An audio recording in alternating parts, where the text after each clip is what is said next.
You've probably heard of the animated film K-Pop Demon Hunters. I mean, it wasn't just a movie, it was a full-blown global event. But what's really fascinating is that underneath all the amazing visuals and catchy music, a really complex debate started brewing among its biggest fans, when it kind of gets to the very heart of how we tell stories in the first place. So, why should you care about this fan debate? Well, to get why it's such a big deal, you just have to look at the numbers. The film absolutely shattered records. It became Netflix's most-watched original movie ever, with over 500 million views. A number that big tells you this isn't some niche squabble on a corner of the internet. This is a massive cultural conversation happening right now. And it wasn't just the viewership, okay? The awards just kept rolling in. We're talking Golden Globes and Critics' Choice for Best Animated Feature. Check.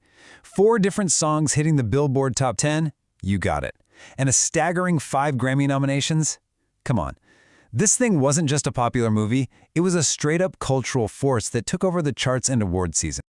Okay, so massive success, awards everywhere. What's the problem, right? What could possibly be controversial?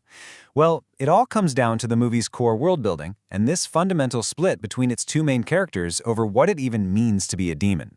So, on one side, you have Rumi. She was born part demon, and her whole journey is about learning to accept that piece of her identity. But then, on the other side, you have Jinu. He was a human who made a pact to become a demon. For him, it's not about who he is, it's about what he's done. It's a mark of shame, something he needs to atone for. Self-acceptance versus atonement. These are 2 totally different stories. As one fan on Reddit put it so perfectly, the very same demonic marks mean completely opposite things for our 2 leads. For Rumi, they're about her identity. For Jinu, they're about his guilt. And that single creative choice just blows the doors wide open on this huge question. What exactly is a demon in this universe anyway? And that question? It lands K-Pop Demon Hunters smack dab in the middle of a famous, decades-long debate in the fantasy genre. It's a critique that fans and writers have been wrestling with for a long time, and they call it the orc problem. This whole thing forces us to confront a question that has haunted fantasy forever. Are some creatures, maybe even entire species, just born evil? So the orc problem is basically this moral mess that happens when a story says an entire race of thinking, feeling beings is just inherently bad, like evil is baked right into their DNA. It makes it really easy for the good guys to justify wiping them out, and that creates a really serious ethical gray zone. And this is where the critics of the film really dig in.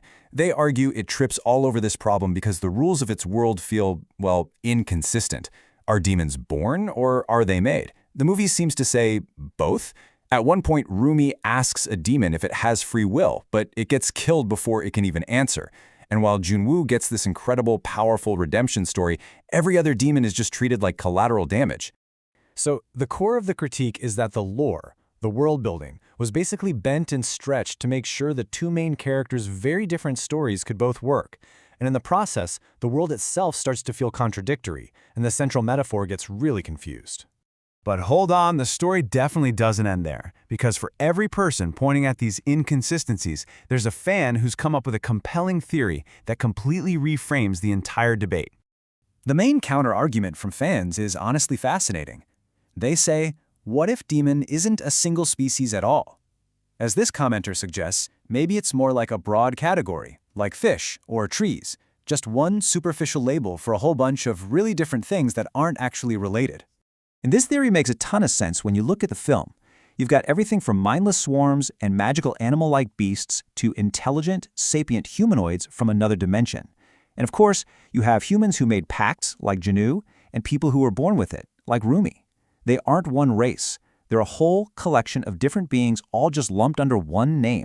Then you have another really popular fan theory, which reframes the whole conflict. This commenter compares it to the video game Wolfenstein. When you're in a firefight with Nazis, you're not stopping to ask about their motivations. You're fighting an enemy army. The idea is that you're not fighting an evil race, you're fighting in a war. So from this perspective, demons aren't a species. They're a political faction, an army that chose to side with the villain Guima. So the hunters' actions aren't genocide. They're just acts of war against enemy soldiers. This neatly sidesteps the whole ethical mess of the orc problem. All of this back and forth, from both the critics and the fans, leads to a much bigger and way more interesting idea. What if all these so-called plot holes and messy bits of lore, what if they aren't bugs in the writing? What if they're actually the film's most powerful feature?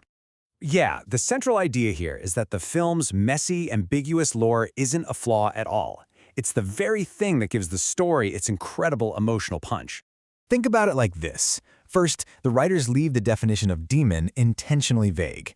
Because it's so vague, it stops being a strict category and becomes a super flexible metaphor. It can mean heritage for Rumi and guilt for Jinnu at the same time. This flexibility is what allows us, the audience, to map our own struggles onto their stories. And that personal connection, that's what fueled the film's unbelievable success. Because the term demon is so undefined, it becomes this incredibly powerful symbol.